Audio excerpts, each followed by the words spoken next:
আসসালামু আলাইকুম ওয়া রাহমাতুল্লাহি ওয়া বারাকাতুহু।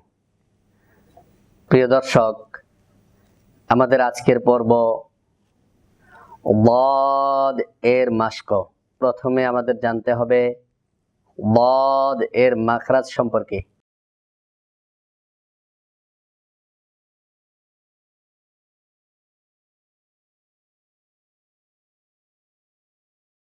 দাদ এর মাখরাজ হলো জিহ্বার গোড়ার কিনারা উপরের মাড়ির দাঁতের গোড়ার সাথে লাগাইয়া। মাড়ির দাঁত বলতে মোটা দাঁত, অর্থাৎ মানুষের দাঁত থাকে দুই রকম। একটি হচ্ছে চিকন দাঁত, যেগুলো সামনের দিকে থাকে সিঙ্গেল, আর কতগুলোর দাঁত আছে ডাবল, মোটা মোটা, সেগুলোকে তাজবিদের ভাষায় বলা হয় মাড়ির দাঁত। এই মাড়ির দাঁতগুলোর গোড়ার সাথে লাগবে, উপরের মাড়ির দাঁতের গোড়ার সাথে, ডান পাশে অথবা বাম পাশে। জিহ্বার গোড়ার কতটুকু? যতটুকু পর্যন্ত জিহ্বার গোড়া, মাড়ির দাঁত যতটুকু পর্যন্ত, জিহ্বার গোড়াও ততটুকু পর্যন্ত উপরের দিকে লাগবে। তাহলে আমরা কিভাবে লাগাবো? দেখুন, জিহ্বার গোড়ার কিন্তু কিনারা, মাঝখান না, এরকম মাঝখান না, বরং কিনারা। তাহলে সেটা আমরা কিভাবে লাগাবো আমি যদি দেখাই।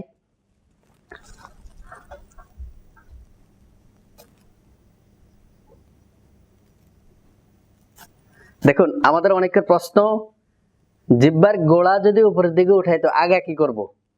আসলে আগাটা কিছু করার প্রয়োজন হয় না। যখন জিহ্বার গোড়ার কিনারা উপরের মাড়ির দাঁতের গোড়ার সাথে লাগে উপরের দিকে, তখন কিন্তু জিহ্বার আগা অটোমেটিক মিশে যায়। দেখুন, আরেকবার খেয়াল করুন।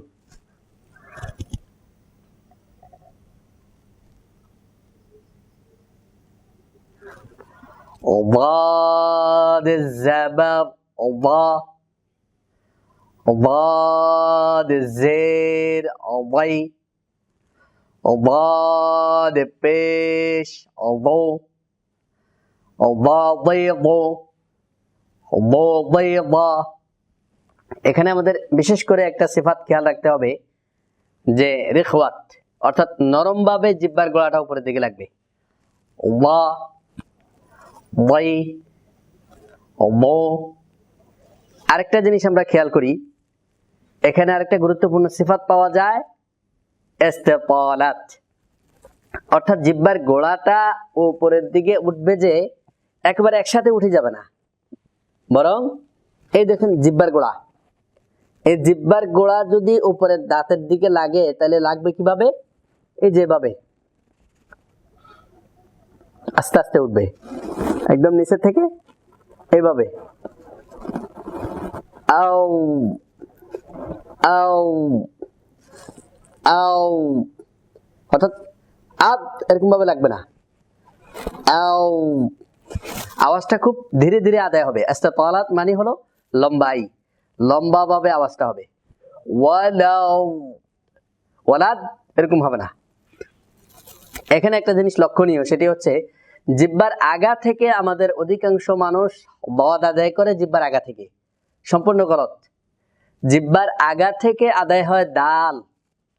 এই কারণে অনেকে যখন জিহ্বার আগা থেকে আদায় করে ওয়ালাদ দলিন এরকম শক্ত হয়ে যায়, অথচ এটা সম্পূর্ণ গলত, এটা দাল আদায় হচ্ছে।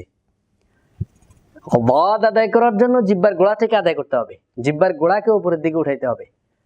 ওয়া ওয়াই ওয়া আও এও ও, অর্থাৎ আও লম্বা আওয়াজ হবে, আও আও। এই যে একটা আওয়াজ হচ্ছে এই আওয়াজটাই হচ্ছে মূলত ইস্তিতালাত, এটাকে লম্বা করতে হবে। আও এও ও ওয়া ওয়াই ওয়া। আমরা যদি জিহ্বার আগা থেকে আদায় করি তাহলে কিরকম আদায় হবে? দ দ দি দু, আদে ইদে উদে। দেখুন, জিহ্বার আগা থেকে যখন আদায় করা হয় তখন কিন্তু কলকলা হয়। এর একটা বড় কারণ হলো জিহ্বার আগাটা খুবই পাতলা, এটি উপরের দিকে লেগে ধাক্কা লাগে, আদে ইদে উদে। কিন্তু জিহ্বার গোড়া কিন্তু এরকম না। জিহ্বার গোড়াটা হচ্ছে নিচের দিকে গোশতের সাথে লাগানো, উপরের দিকে ধীরে ধীরে লাগে। এই জন্য কেউ জিহ্বার গোড়া থেকে আদায় করলে উপরের দিকে কলকলা হয় না, কারণ দ্রুত লাগলেই না কলকলা হবে, এটা তো আস্তে আস্তে লাগতেছে উপরের দিকে, যার কারণে কলকলা আদায় হচ্ছে না।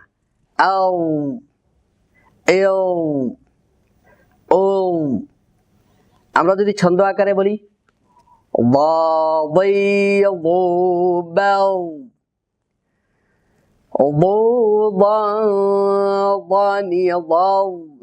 من المغنم ضيضا ضنضا